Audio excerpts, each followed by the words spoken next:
결격 사유입니다. 이제 여기서부터가 중요합니다. 앞에 이때까지 했던 거는 용어정의 중개상물은 반드시 출제되고 공인중개사 제도는 내용이 굉장히 많았죠. 그 내용이 많았음에도 불구하고 한 문제 나올 때도 있고 안 나올 때도 있습니다.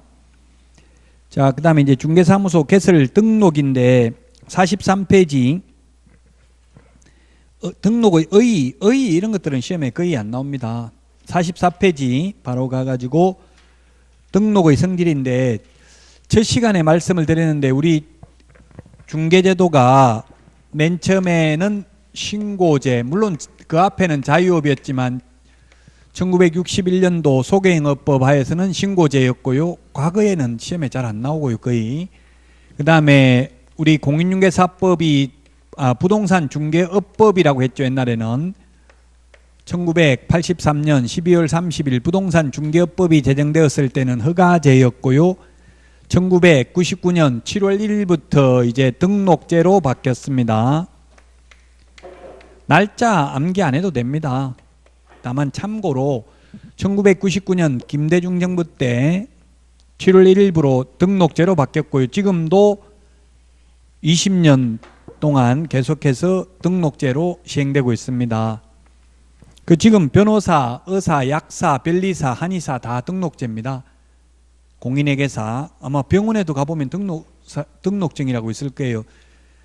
자, 그 지금 등록제인데 그러면 종전에 제가 1999년도 저는 4월 달에 자격증 따가지고 허가제였는데 그때는 허가 총량제를 실시해가지고 한 명이 폐업해야 허가 내준다 하더라고요. 허가라는 건 허가 내줄 수도 있고 안 내줄 수도 있는 게 허가입니다. 근데 등록은 무조건 등록해줘야 됩니다. 등록 요건 맞으면. 그 옛날에는 마음대로 개업을 못했다고 허가를 안 내줄 수도 있기 때문에 중개업소 많다고 허가 안 내준 거예요. 옛날에는. 근데 지금은 중개업소 많으니까 등록하지 말라 이렇게 할 수는 없어요. 무조건 등록해줘야 됩니다. 다만 신고제와 다른 점은 신고는 요건이 간단합니다. 예를 들면 조그마한 음식점 같은 경우는 신고제이기 때문에 별도의 자격 필요 없어요. 조리사 자격증도 필요 없어요. 그냥 하면 돼요.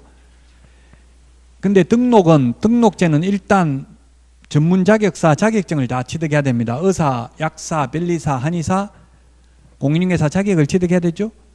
그래서 자격 취득하고 결격 사유에만 해당 안 되면 개업할 수 있습니다. 그래서 여러분들이 자격증을 취득하면 전국 어디에 가서든지 중개업할 수 있습니다. 지역도 상관없습니다. 그래서 등록증은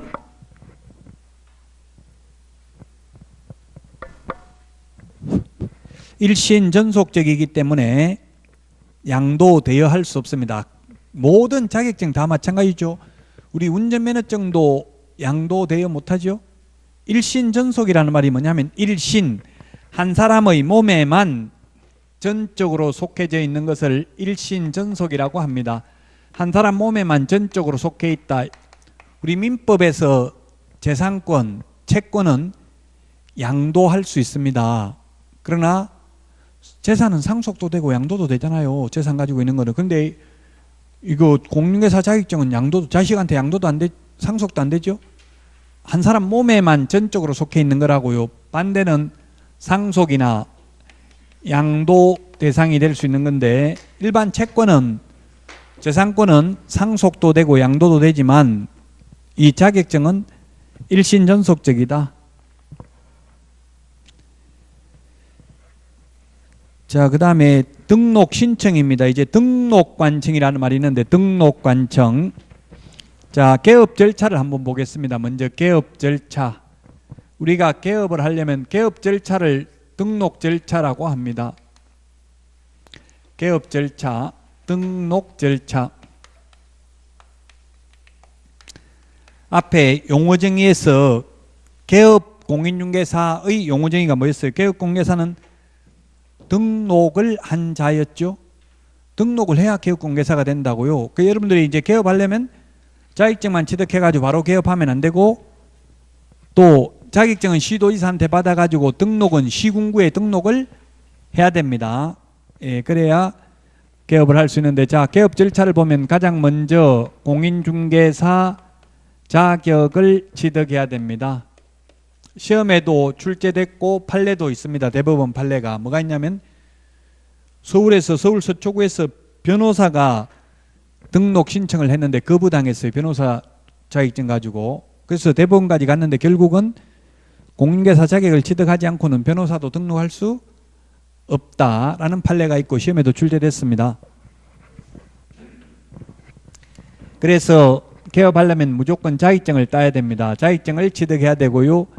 그 다음에 자격증을 취득하고 실무 교육을 받아야 됩니다. 옛날에는 사전 교육이라고 했습니다. 미리 받아야 되는 교육입니다. 제가 자산운용 전문 인력이라고 했는데 그 자산운용 전문 인력 사전 교육은 한 번만 받으면 되더라고요. 근데 우리 실무 교육은 한 번만 받으면 되는 게 아니라 중간에 그만두고 다시 개업하려면 1년 넘으면 또 받아야 돼요. 교육을 1년 넘었으면 10년 전에 폐업했다가 다시 개업하려면 또 받아야 돼요. 왜냐하면 법이 해마다 바뀌잖아요. 그래서 이 실무교육의 유효기간은 1년입니다. 그래서 여러분들이 만약에 자격증을 따가지고 교육 바로 안 받아도 되는데 12월 달 되면 전부 다 교육 신청을 다 합니다. 근데 교육 받아놓고 저도 실무교육을 지금 동국대학교에서 실무교육을 하는데 실무교육 받고 나서 1년 안에 개업 못 해가지고 다시 교육받는 분이 60%입니다. 미리 교육받을 필요 없어요. 나중에 개업하려고 확신이 서야 받는 게 좋아요. 왜냐하면 취직하려면 실무교육 받으면 취직하기 쉬울까요? 어려울까요?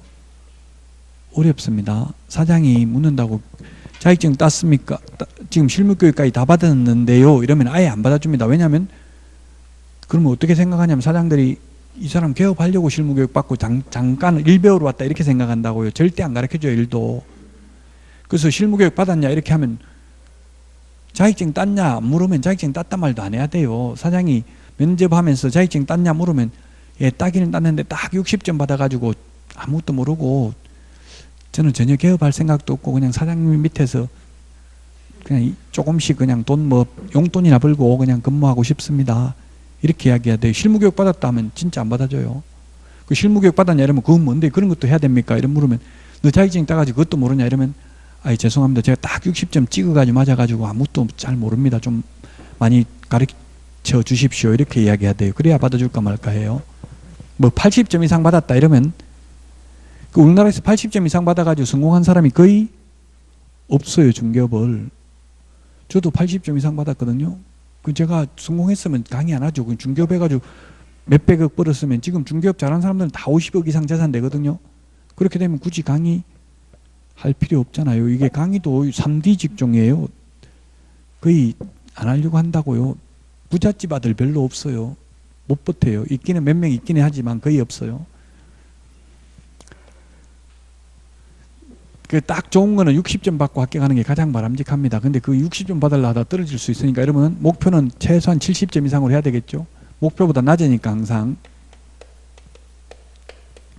그 다음에 개업하려면 사무소를 확보해야 됩니다. 사무소. 어떤 분이 그런 인터넷 질문 많이 해요. 인터넷으로만 하고 그냥 집에서 하면 안 되냐 묻는데 안 돼요. 집에서. 중개사무소는 반드시 확보해야 됩니다. 사무소. 건축물 대장에 기재되어 있는 사무소를 확보해야 됩니다. 자, 이 그림은 우리 책에도 있습니다. 필기를 굳이 안 해도 있기는 있는데 좀 뒤에 적어놨나요? 제가 그 지금 50페이지에 있는 걸 미리 지금 등록 절차 50페이지에 그림이 있어요. 이거 보시면 됩니다. 이렇게 실무교육 받고 사무소를 확보한 후 그 다음에 이제 등록 신청을 합니다. 등록 신청은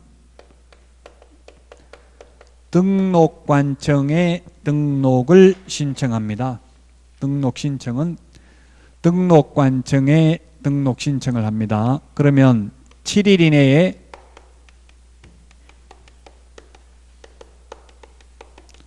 등록 처분 및 통지를 합니다. 등록 처분 통지를 하고 그 다음에 등록증을 교부받고 등록증을 교부받고 나면은 업무를 개시할 수 있습니다. 등록 처분이 있은 날로부터 업무 개시는 3개월 이내에 해야 됩니다. 3개월 이내에 업무 개시를 해야 된다. 오늘 프린트를 처음 내드렸기 때문에 3개월도 다 정리가 돼 있죠. 3개월이 몇 번에 있어요? 43번에 보면은 동그라미 1번 1번 형광펜으로 색칠 좀 해놓으세요. 동그라미 1번.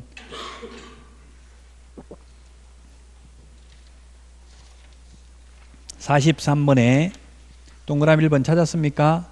그 가로 안에 업무개시라고 돼 있잖아요. 이게 자꾸 찾아보면서 무슨 말인지 봐야 돼요. 왜냐하면 줄여놨기 때문에 이것만 보고 무슨 뜻 말인지 안 보다가 갑자기 보면 모를 수 있어요. 가로 안에 업무개시라고 돼 있잖아요. 업무개시를 3개월 이내 해야 되고 3개월 이내 등록한 날로부터 3개월 이내 업무개시 안 하려면 휴업 신고를 해야 된다 이런 뜻이에요. 자, 그래서 3개월 이내 업무개시를 해야 되고 또 업무개시 전에 보정 설정을 해야 됩니다. 업무개시 전에 보정 설정을 해야 된다. 법에는 업무개시 전에 보정 설정을 하라고 돼 있는데 시행규칙에 보면은 등록증 교부 전에 보정 설정 여부를 확인하고 지체 없이 등록증을 교부해야 된다 이렇게 되어 있습니다. 그래서 등록증 교부는 지체 없이 합니다. 그 다음에 인장 등록도 해야 되는데 인장 등록은 계약서 확인 설명서에 찍을 도장을 이 도장을 앞으로 쓰겠습니다 하고 도장을 찍어서 제출하는 걸 인장 등록이라고 그래요. 인장 등록도 업무개시 전에 인장 등록하라고 돼 있어요. 법에는.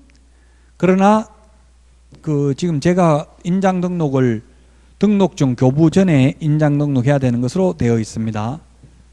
그 시중에 있는 책들이 지금 요 제가 쓴 책하고 다르게 되어 있는 경우가 굉장히 많아요. 제 책 이게 맞아요. 근데 시중에 있는 책은 등록증 받고 나서 인장 등록해도 된다는 식으로 해놨어요.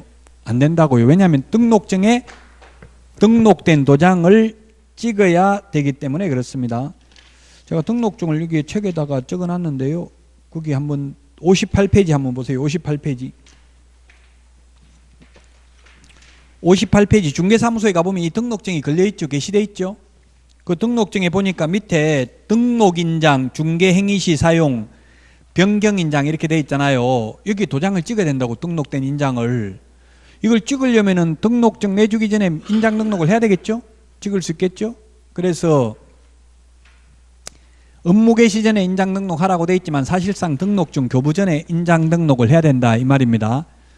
시중에 있는 책하고 제 책하고 틀리다는 말은 시험에는 잘 안 나온다는 이야기죠. 잘 나오면 보완이 됐겠죠. 시중에 있는 책이 다른 책들이. 근데 시험에 딱 한 번 나왔어요. 한 번 나와가지고 이 신청이 인용된 걸 모르고 시중 출판사에서는 저하고 다르게 책을 쓰는 경우도 있습니다. 그 궁금하신 점 있으면 뭐 항상 질문을 하시면 됩니다. 이 서식을 많이 실어놨는데 서식을 직접 눈으로 보면 좀 이해가 잘 되는 부분이 있습니다. 자, 그러면 이제 등록 절차를 개략적으로 먼저 보고 다시 그러면 앞에 가서 공부를 하도록 하겠습니다. 44페이지 2번 등록 신청 양가로 1번 등록 관청이라고 되어 있습니다. 동그라미 1번에 보니까 등록 관청은 중개업을 영위하려는 자는 국토교통부령이 영위 정하는 바에 따라 중개사무소를 두려는 지역을 관할하는 시장, 구가 설치되지 아니한 시의 시장과 특별자치도 행정시의 시장을 말한다. 군수 또는 구청장, 이걸 뭐라고 부른다? 앞으로 등록관청이라 한다. 에게 중개사무소 개설 등록을 하여야 한다. 따라서 시장, 군수, 구청장이 등록관청이다. 자, 그 밑에도 계속 적어놨는데 구가 설치되지 아니한 시라 하면 자치구나 비자치구가 없는 시를 말하며 구가 설치되어 있는 시에 있어서는 구청장이 등록권자이다. 예, 그래서 공인중개사법에서는 구청장이 있으면 구청장이 등록관청입니다. 구청장이. 앞에서도 말했죠. 수원시 만약에 영통구라면 영통구청장이 등록관청이라고요. 시장, 군수구청장인데 구가 있는 경우는 구청장. 이때 시장은 특별시, 광역시는 제외한다고 했죠. 그 시장, 군수구청장이 등록관청입니다. 그럼 만약에 예를 들어서 경기도 수원시 영통구라면 자격증은 경기도지사한테 받아가지고 등록은 영통구청장한테 등록한다 이 말이에요. 구가 있으면 우리 공인중개사법에서는 모두 구청장이 등록관청이다. 구 없는 경우에는 시장입니다. 그래서 대전광역시 서구 이런 거 구가 있으니까 서구청장이 등록관청이 되겠죠. 대전광역시장이 등록관청이 되는 게 아니고요. 그 우리나라에 거기에 보니까 동그라미 3번에 천안, 용인, 포항, 성남, 안양, 수원, 고양, 안산, 전주, 청주, 창원시는 구가 있기 때문에 이런 창원시장은 등록관청이 아니고 성산구청장, 마산, 창원시, 마산, 회원구 이런 식으로 돼 있죠. 그래서 구청장이 등록관청이 된다는 이야기입니다. 자, 그 다음에 등록신청자입니다. 등록관청은 시장 사무소 소재지 시장군수구청장입니다. 주소지가 아니고 사무소 소재지예요. 그래서 만약에 여러분들이 주소는 대전광역시 서구에 주소가 있고 세종시에 사무소 차리려면은 대전 서구청장에게 등록하는 게 아니라 세종특별자치시장에게 등록한다 이 말이 주소지가 아니라 사무소 소재지 시장군수구청장. 자, 그 다음에 등록신청자는 공인중개사 가로하고 소속공개사를 제외한다 또는 법인이 아닌 자는 중개사무소 개설 등록 신청할 수 없다. 그 시험에 가로 안에 소속공개사는 등록 신청할 수 있다 없다 이게 시험에 출제됐어요. 그럼 이 가로 안에 있는 걸 여러분들 해석상 소속공개사는 자격증 따가지고 나무 밑에 취직해가지고 있는 사람이죠. 개업할 수 있어요 없어요? 소속공개사는 없어요. 이 가로 안에 있는 소속공개사는 제외한다 이 말은 소속공개사는 개업할 수 없다는 말이에요. 이렇게 시험에 2번 나오니까 수험생들이 그러면 개업할 사람은 취직하면 안 되냐 자격증 따도 이렇게 질문한 거예요. 취직해도 됩니다. 취직해도 되는데 개업하려면 그만두고 개업해야 돼요. 그만두면 이미 소속공개사가 아니에요. 남 밑에 있는 게 소속공개사잖아요. 그만두고 하면 돼. 그만 안 두고는 안 된다 이 말이에요.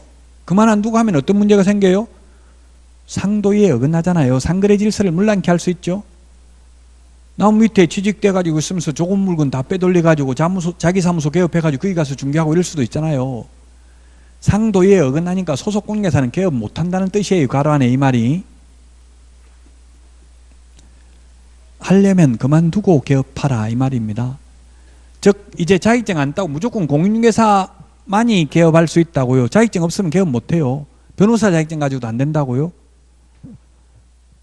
여러분들이 만약에 자격증 안 따도 돈으로 할 수 있다면 굳이 이거 1년 동안 공부하는 것보다 한 몇 천만 원 내더라도 돈 내고 하는 게 더 빠를 수 있죠. 근데 무조건 자격증 따야 됩니다. 개업하려면. 그래서 결론 다시 한 번 말씀드리면 등록관청은 시장군수구청장 주소지가 아닌 사무소 소재지. 구도 있고 시도 있을 경우 구청장이 등록관청이라고요. 그 다음에 등록신청은 오직 공인중개사이거나 법인만 등록할 수 있다. 법인은 회사죠. 회사 이름으로 등록할 수 있는데 회사는 또 대표자가 공인중개사이어야 하거든요. 그래서 자격증 없는 사람은 개업 못한다 이 말이고요. 자, 그 다음에 45페이지 양가로 3번 등록 신청 시 제출 서류입니다. 제출 서류는 기억에 보니까 실무교육 수료 확인증 4번입니다. 실무교육 받아야 된다 했죠? 개업하려면. 그 다음에 가로 안에 보니까 실무교육을 위탁받은 기관 또는 단체가 실무교육 수료 여부를 등록관청이 전자적으로 확인할 수 있도록 조치를 한 경우에는 제외한다. 이 경우에는 실무교육 수료증 제출 안 해도 된다는 이야기죠. 따로. 그 다음에 니은 여권용 사진. 이게 작년에 시험에 출제됐는데요. 여권용 사진. 옛날에는 반명한판 사진이었는데 지금은 여권용 사진으로 모두 바뀌었습니다. 공인중개사법상 제출하는 서류는 사진은 모두 여권용 사진입니다. 반명한판 사진이 아니고요. 반명한판은 3 곱하기 4cm고 여권용 사진은 3.5 곱하기 4.5cm죠. 그 여권용 사진을 제출해야 됩니다.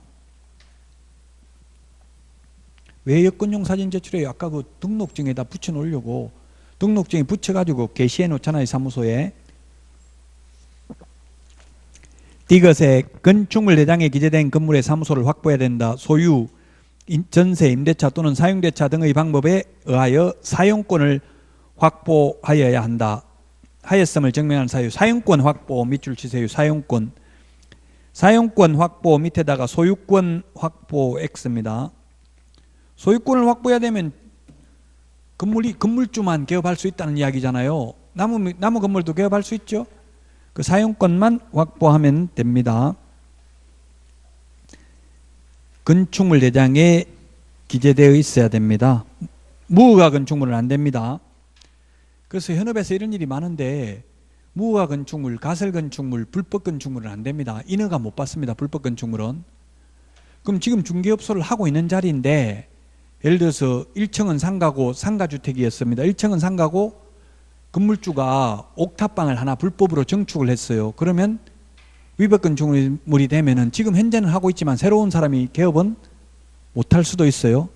그래서 여러분들이 현업에 나가서 개업할 때는 그 계약서 권리금 주고 이런 거 임대차 계약 체결하기 전에 반드시 인허가가 되는지, 즉 중개사무소 개설 등록이 되는지 등록관청에, 즉 시군구에 지정민원과에 물어보면 돼. 전화해가지고 이 번지수 불러주면 말해줍니다. 이게 등록 가능합니까? 지금 임대차 계약 체결하려고 그러는데 물어보면 중개사무소 된다 안 된다 알려줘요. 꼭 확인하고 계약서 써야 돼요. 미리 권리금까지 다 줬는데 나중에 개업이 안 돼버릴 수도 있다는 이야기입니다. 46페이지입니다. 리얼의 다음 강목의 서류, 외국인이나 외국에 주된 영업소를 둔 법인인 경우에 한한다. 가목에 보니까 법 제10조 1항 결격사유 어느 하나에 해당하지 아니함을 증명하는 다음의 어느 하나에 해당하는 서류입니다. A번에 보니까 외국 정부나 그 밖에 권한 있는 기관이 발행한 서류 또는 공정인, 법률에 따른 공정인의 자격을 가진 자만 해당된다. 공정인이 공정한 신청인의 진술서로서 재외공간공정법에 따라 그 국가에 주재한 대한민국 영사관이 확인하는 서류. 대한민국 공관의 영사관이 확인한 서류 밑줄 치시고요. 그 다음에 B번에 보니까 외국 공문서에 대한 인정서의 요구를 폐지하는 협약을 체결한 국가의 경우에는 해당 국가의 정부나 공정인 그 밖의 권한은 있는 기관이 발행한 것으로서 해당 국가의 아포스티유 확인서 밑줄 치세요. 아포스티유 확인서 발급 권한이 있는 기관이 그 확인서를 발급한 서류. 자, 이게 뭐냐면 그러면 한마디로 말하면 결격 사유에 해당되지 아니함을 입증하는 서류를 외국인은 스스로 제출해야 됩니다. 우리나라 사람은 신원증명서 제출 안 합니다. 개업하려면 뒤에 조금 이따 나옵니다만은 교도소 복역 중인 사람, 교도소 갔다 와서 3년 안 지난 사람 개업 못 하거든요. 근데 그런 거 제출 안 해도 돼요. 우리나라 사람은. 즉 본적지 신원조회 등을 통해서 우리나라 사람은 직접 등록관청이 확인합니다. 결격 사유에 해당되는지 여부를. 그런데 외국인의 경우는 확인할 길이 없잖아요. 그래서 외국인 스스로 결격 사유에 해당되지 않음을 입증하는 서류로서 그 국가에 주재하는 대한민국 영사관이 확인하는 공정서류나 증명서류 또는 아포스티유 확인서를 제출해야 됩니다. 외국인의 경우에만. 우리나라 사람은 제출 안 해도 된다. 등록관청이 직접 본적지 신원조회 등을 통해서 확인한다. 나목에 보니까 상법 614조 규정에 의해서 영업소 등기를 증명하는 서류. 상법 614조, 상법은 우리 시험 범위가 아니잖아요. 그 상법 614조 뭐가 있는지 몰라도 상관없어요. 그냥 요 내용 그대로만 기억하면 돼요.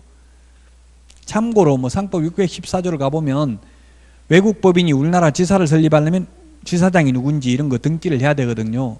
그런 서류를 제출해야 된다는 뜻인데, 자, 그 다음에 동그라미 2번에 보니까 등록관청은 공인중개사 자격증을 발급한 시도지사에게 개설 등록을 하려는 자, 법인인 경우에는 대표자를 포함한 공인중개사인 임원 또는 사원을 말한다의 공인중개사 자격 확인을 요청하여 하고 전자정보법 제36조 1항에 따라 행정정보의 공동이용을 통하여 법인 등기사항 증명서, 건축물 대장을 확인하여야 한다. 즉 다시 말하면 동그라미 2번은 자격증도 제출하지 않고 건축물 대장도 제출하지 않고 등기사항 증명서도 제출하지 않는다는 이야기입니다. 아까 우리 오늘 내드린 프린트 51번에 동그라미 1번 확인했었잖아요. 즉 전산화되어 있기 때문에 굳이 자격증 제출할 필요 없다. 전산으로 확인하는데 그게 바로 직접 자격증을 발급한 시도의사에게 확인한다라고 되어 있고요. 건축물 대장은 그 시군구에서 자기들이 관리하잖아요. 직접 보면 되고, 그 다음에 등기사항 증명서는 인터넷으로 다 열람이 가능하죠.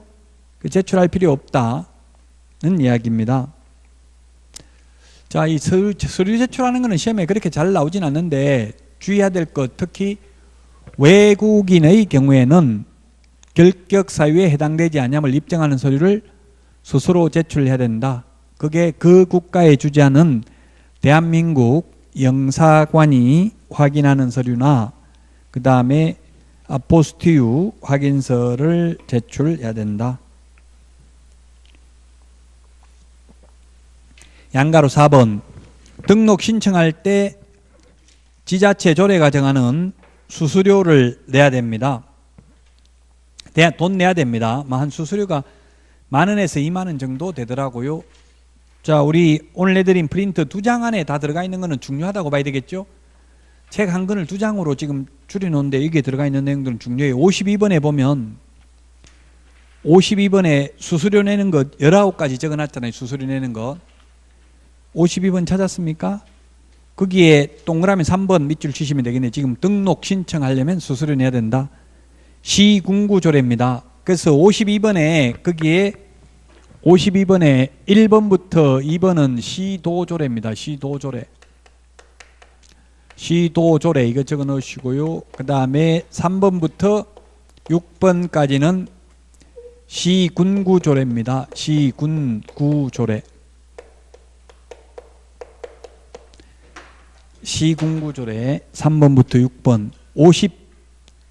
52번 보고 있습니다. 52번 오늘 내드린 핵심, 비교, 정리, 프린터 따로 암기하려고 하지 않아도 계속 수업하면서 찾아보면 처음은 좀 힘들지만 나중에 시험 보는 날은 가슴 벅찬 희열을 느끼게 될 겁니다. 자, 등록 기준 공인중개사의 등록 기준은 이 2가지입니다. 실무교육 받고 사무소 확보하는 거 이 2가지가 등록 기준입니다. 이 2가지가 있어야 되고요. 시험에는 법인의 등록 기준 47페이지 맨 밑에서 5번째 줄 양가로 2번 법인의 등록 기준 별표 2개 하시고요. 시험에 거의 해마다 출제됩니다. 법인의 등록 기준입니다. 법인의 등록 기준이 중요하다.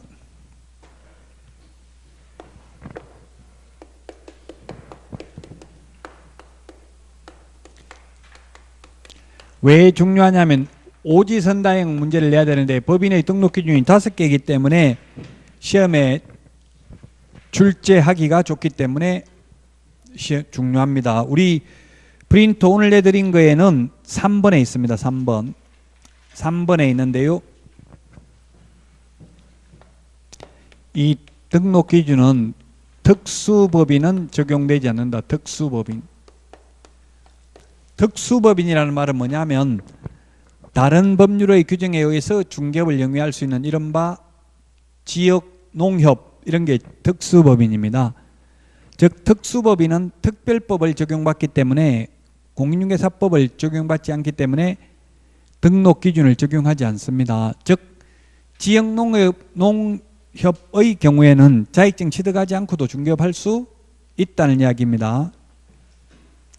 오늘 프린트 3번에 있죠. 등록 기준. 첫 번째 법인의 등록 기준은 상법상 회사이어야 합니다. 상법상 회사 또는 협동조합 기본법에 의한 협동조합이고요. 단 사회적 협동조합은 제외한다. 사회적 협동조합은 제외합니다. 그 시험에 이게 가장 많이 나오는 내용이라고 했고요.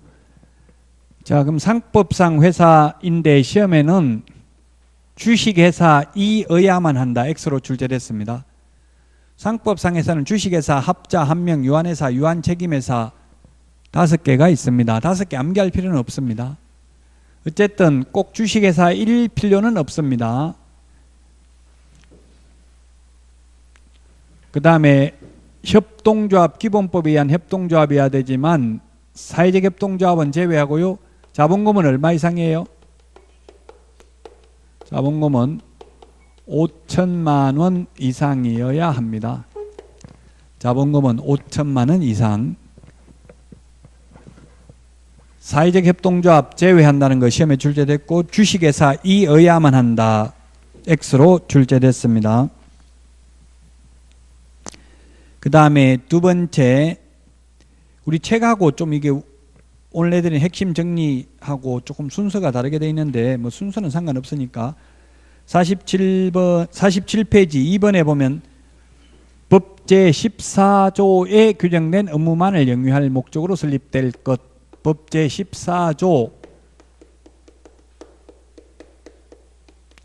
업무만을 영위할 목적으로 설립될 것.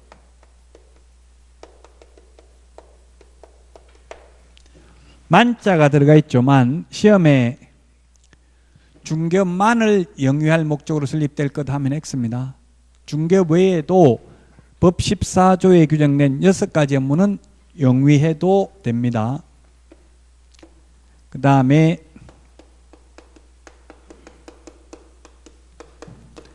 대표자는 공인중개사이어야 하며 대표자를 제외한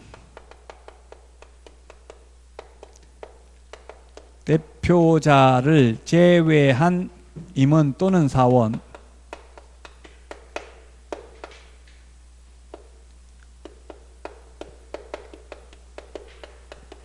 임원 또는 사원의 3분의 1 이상이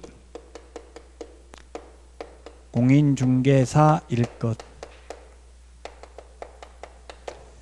대표자, 사장은 반드시 공인중개사이어야 합니다. 대표자를 포함하는 게 아니라 제외한 임원 또는 사원의 3분의 1 이상이 공인중개사여야 된다. 그래서 시험에 이런 게 출제된 적이 있습니다. 대표자를 제외한 임원이 7명이 있다. 이 중에서 공인중개사는 최소한 2명 이상이어야 한다. X죠? 3명 이상이어야 되죠?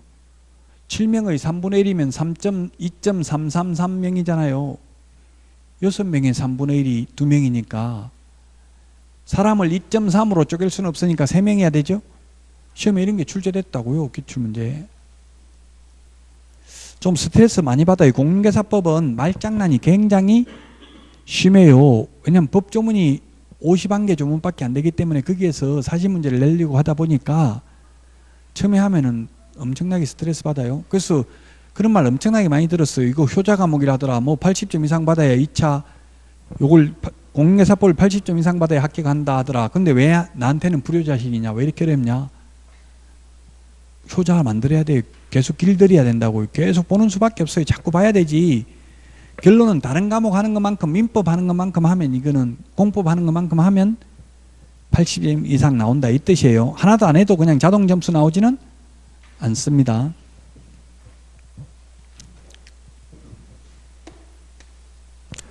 대표자를 포함한 모든 임원, 전원 이런 말 할 필요도 없죠. 모든 임원이기 때문에 사실은 대표자를 포함한 임원 또는 사원, 전원 및 분사무소 책임자가 실무교육을 받아야 된다.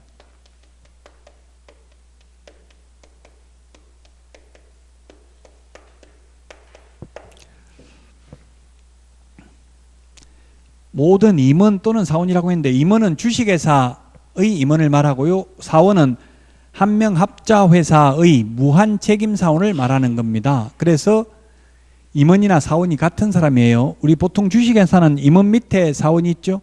평사원이 있죠. 여기는 임원하고 사원이 동격입니다. 같은 사람을 의미합니다. 그 아무 말 없으면 임원 사원이 같은 말이라고요. 공인중개사법상은. 주식회사는 임원 한 명 합자 회사의 무한 책임 사원을 말하는 것이다.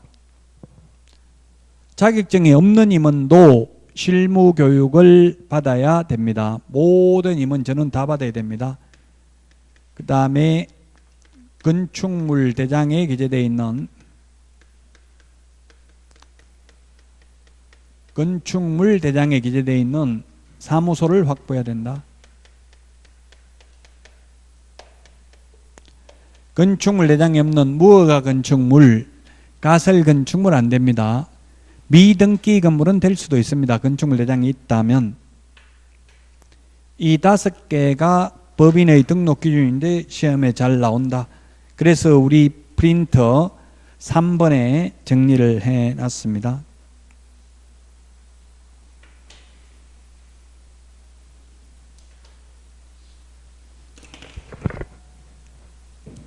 이 등록 절차 중에서는 가장 중요하다. 법인의 등록 기준 5가지가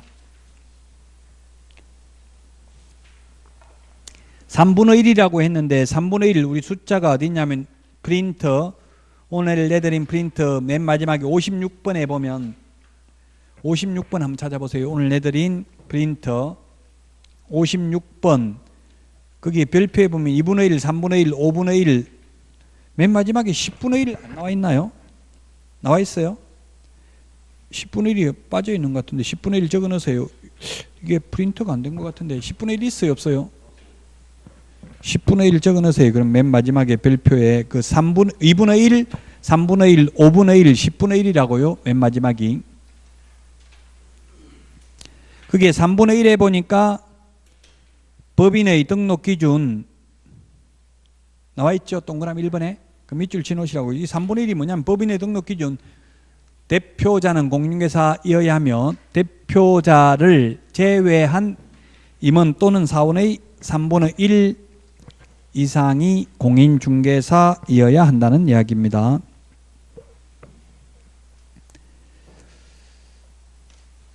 자, 그래서 48페이지 문제 이런 식으로 출제됐다는 이야기입니다. 등록 기준.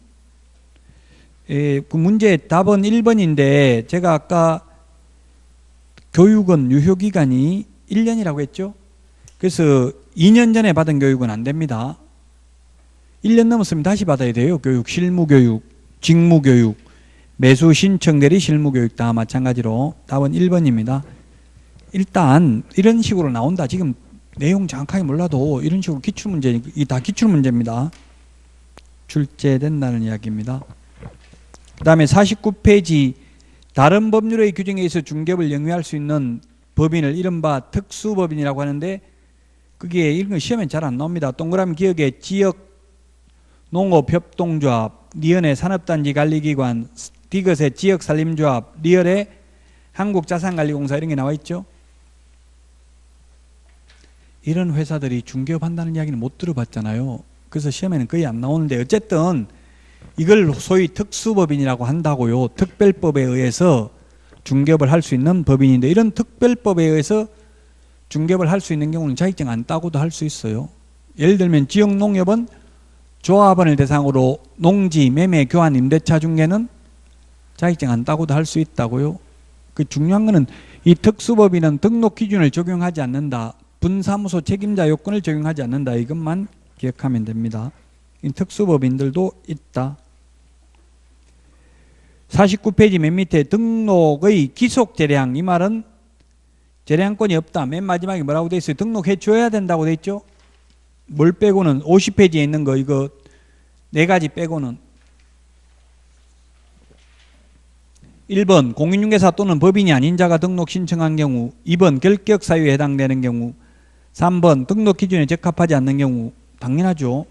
4번 그 밖에 이 법 또는 다른 법령에 따른 제한에 위반되는 경우. 4번 이게 뭐냐면 시험에는 4번이 뭔지 구체적으로 나오진 않는데 제가 등록을 해보니까 옛날 등록할 때 제가 재산세를 안 낸 적이 있었어요. 그러니까 등록관청에서 그 지정민원과에서 저 지방세과 좀 갔다 오세요 하니까 거기 왜요? 이러니까 일단 갔다 오세요. 공무원들 자세하게 알려주지도 않아요. 그냥 갔다 오라더라고요. 거기 가서 저 지정민원과에서 이거 가라고 하던데 이거 보여주라고 하던데 보여주니까 재산세 안 냈네요. 이거 안 내면 개업 못합니다. 이런 식으로 이야기하더라고요. 그 세금 체납한 거 있고 이러면 등록이 안 될 수도 있어요. 그 다른 법률에 따른 다른 법령에 따른 제한 위반되는 경우가 되잖아요. 이런 거 아니면 무조건 개업할 수 있다는 이야기죠. 이 네 가지 빼고는 다 개업할 수 있다. 자, 그 다음에 표는 칠판에 그려놨고요. 그 다음에 표 밑에 보니까 양가로 1번에 7일 이내에 등록 신청인에게 서면으로 통지해야 된다. 7일 메모해 놓으세요. 7일. 7일. 자, 7일. 오늘 프린트 내드린 거 숫자 7일. 숫자 7일 보겠습니다. 숫자 7이 몇 번에 있어요? 39번에 1번에 있네요. 39번에 1번. 밑줄 치놓으세요. 39번에 1번. 등록 처분 통지라고 되어 있잖아요. 39번에 1번 찾았죠? 등록 처분 통지 7일 이내에 서면으로 통지해야 된다. 7일 이내에 서면으로 통지해야 된다. 법인인 개업공개사, 공인중개사인 개업공개사 이 둘 중에 하나만 등록이 가능합니다. 자격증 없는 사람 등록이 안 됩니다. 그 다음에 양가로 2번에 보니까 등록관청은 제출된 서류와 본적지 신원조회와 협회 전산망을 조사하여 등록 결격사유에 해당하는지 여부를 확인하고 현장 사무소 방문 등을 통해 등록 기준에 적합한 경우에 등록 통지를 하게 된다. 그래서 본적지 신원조회를 하기 때문에 우리나라 사람은 교도소 갔다 왔다 이런 말 할 필요 없습니다. 알아서 다 조사합니다. 근데 아까 외국인의 경우는 확인할 길이 없기 때문에 외국인 스스로 그 국가에 주재하는 대한민국 영사관이 확인하는 공정서류나 증명서류 또는 아포스티유 확인서를 제출해야 된다라고 했습니다. 그 다음에 양가로 3번 중개사무소 개설 등록의 효력은 중개사무소 개설 등록을 한 후부터 발생되고 이에 따라 개업공개사가 되지만 등록 통지를 받은 개업공개사라도 등록증을 교부받기 전까지는 사실상 부동산 중개업무를 하여서는 아니 된다. 자, 뭐냐면 개업 공인중개사가 되는 시기는 등록 처분이 있을 때 이때 개업공개사가 됩니다. 등록을 한 자니까 이때 개업공개사가 되지만 등록증 받기 전에 업무를 하면은 처벌받을 수도 있다는 이야기입니다. 즉 보정 설정을 안 했다면 등록이 취소될 수 있고요. 인장 등록을 안 했다면 업무정지 처분을 받을 수도 있다. 적법하게 중개업을 하려면 인장 등록도 하고 보정 설정도 하고 등록증 받고 해야 된다는 이야기입니다.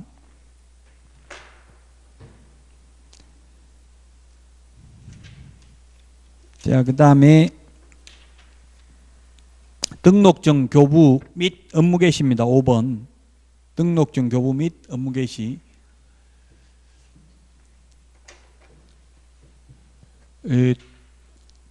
업무를 개시하려면 3개월 이내 하라고 했지만 등록증 받으면 바로 업무 개시를 해도 되고요. 등록증 교부는 7일 이내 해주는 게 아니라 지체 없이 보정 설정 여부만 확인하고 지체 없이 등록증 교부해 줍니다. 등록 처분 통지는 7일이라고 했죠. 그래서 시험에 7일 이내에 등록증 교부해야 된다 하면 X입니다. 등록증 교부는 보정 설정 여부를 확인하고 지체 없이 등록증을 교부해야 됩니다. 그 다음에 등록증 물론 분실하면 재교부 신청할 수 있고요. 재교부 신청하는 경우는 당해 지자체 조례가 정하는 수수료 내야 됩니다. 양가로 3번 51페이지 맨 밑에 박스에 보면 이 6가지를 다음 달 10일까지 협회에 통보해야 됩니다. 다음 달 10일 밑줄 치십시오.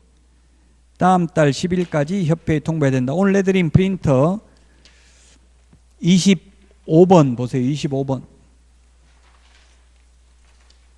25번에 보니까 1번부터 6번까지 다음 달 10일까지 통보해야 되는 거 6개 적어놨죠?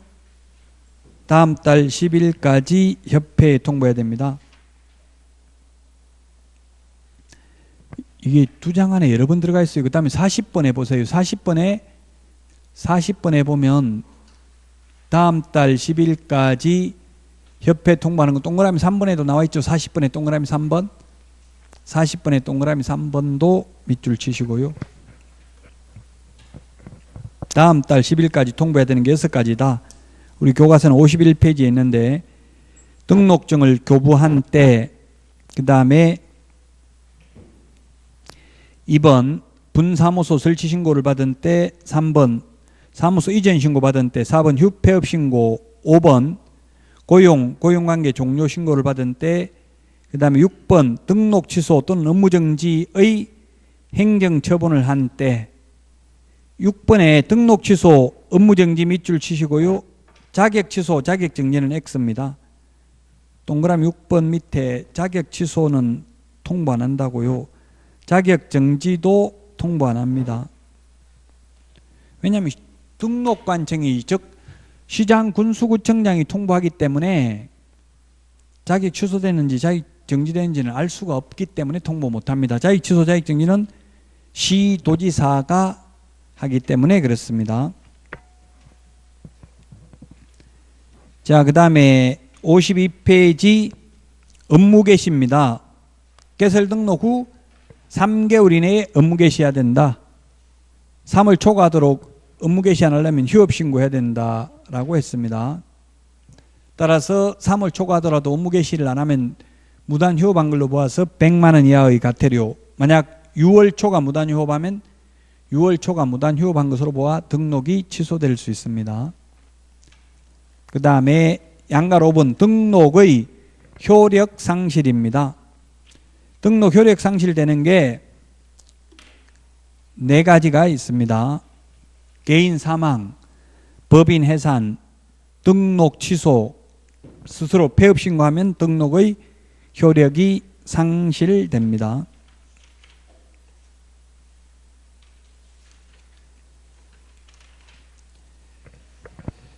자, 그 다음에 이중등록 등의 금지인데, 이중등록을 2번 하면 안 됩니다. 이중등록. 그 현실적으로는 이중등록이 거의 일어나진 않아요. 왜냐하면 무조건 등록해 주는 게 아니라 등록관청에서 심사를 한다고 본적지 신원조회 등을 하죠. 또 협회로 다음 달 10일까지 협회로 통보했잖아요. 이중등록 해주기 전에 등록관청에 물어봐요. 등록되어 있는지. 그래서 현실적으로는 안 되는데 이중등록을 금지한다고 이렇게 명문규정을 둔 건, 이런 규정이 없으면 또 이중등록을 신청하는 사람이 있을 수도 있잖아요. 그래서 이중등록 안 된다고 되어 있습니다. 이중등록하면 등록을 취소해야 되고 1년 이하의 징역이나 1,000만 원 이하의 벌금에 처합니다. 53페이지 등록증 양도 대여 금지. 등록증이든 자격증이든 양도 대여하면 1년 이하의 징역이나 1,000만 원 이하의 벌금에 처합니다. 그리고 양도 대여한 사람은 등록을 취소해야 됩니다. 54페이지 무등록 개업공개사입니다. 무등록 7번에 무등록 개업공개사가 무등록업자, 무등록개업공개사, 무등록자 뭐 다 말할 수 있습니다. 이게 특별히 법에는 있는 표현은 아닙니다.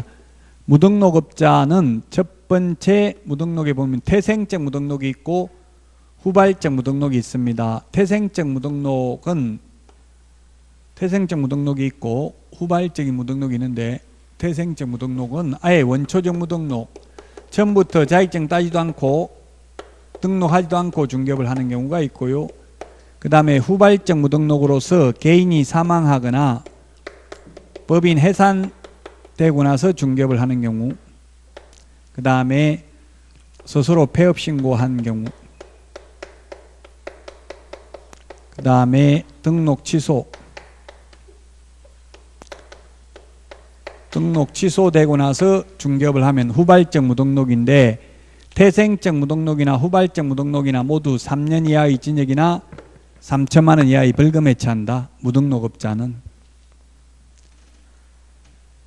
그래서 자격증 따고 중개업을 해야지 그냥 막 해버리면 무등록업자로 3년 이하의 징역이나 3,000만 원 이하의 벌금이다. 근데 현실적으로 가보면은 거의 남의 거 빌려서라도 등록증을 걸어놓지 그냥 아예 등록도 하지 않고 하는 사람은 거의 없죠, 현실적으로. 무등록업자는 3년 이하의 징역이나 3천만 원 이하의 벌금이다. 자, 그래서 56페이지까지 했고요. 다음 시간은 이제 59페이지부터, 다음 주는 59페이지부터 하고요. 자, 오늘 했던 내용을 지금까지 했던 걸 뭐냐면 1조 목적 8번 시험에 출제된다고 했고 8번 내지 9번. 그 다음에 2조 용어정의, 3조 중개사물 한 문제씩 반드시 나온다고 했고요. 지난주에 한 거. 오늘 한 게 이제 3조 중개사물, 그 다음에 4조부터 8조까지 공인중개사 제도 했습니다. 그 다음에 9조가 이게 등록 절차입니다. 9조. 지금 9조까지 했습니다. 오늘까지 해서 51개 조문 중에서. 그 개업 절차인데 오늘 개업 절차 중에서 가장 중요한 게 법인의 등록 기준, 우리 내드린 핵심 비교 정리 프린터는 3번에 있습니다. 3번. 법인의 등록 기준 3번에 있습니다. 법인의 등록 기준만 다시 한번 보고 마치겠습니다. 상법상 회사 또는 협동조합 기본법에 의한 협동조합으로서 자본금이 5천만 원 이상이어야 합니다. 그 다음에 두 번째는 법 제14조에 규정된 업무만을 영유할 목적으로 설립되어야 합니다. 세 번째는 대표자는 공인중개사이어야 합니다. 대표자를 제외한 임원 또는 사원의 3분의 1 이상이 공인중개사이어야 합니다. 그 다음에 모든 사원 임원 전원이 실무교육을 받아야 됩니다. 자격증이 없는 사람도 임원은 실무교육 받아야 됩니다. 임원 또는 사원 같은 말이라고 했습니다. 분사무소 책임자도 실무교육을 받아야 됩니다. 그 다음에 5번째, 사무소를 확보해야 됩니다. 가설건축물, 무허가 건축물은 안 됩니다. 미등기 건물 될 수도 있습니다. 우리 아파트에서는 안 됩니다. 건축법에 위반되기 때문에, 건축물 용도 분류에 위반되기 때문에. 자, 그래서 오늘 한 내용 중에서 가장 중요한 게 법인의 등록 기준 5가지가 되겠습니다. 오늘 내드린 프린트는 3번에 있습니다. 자, 여기까지 하고 다음 주에 뵙도록 하고 마치겠습니다. 수고하셨습니다.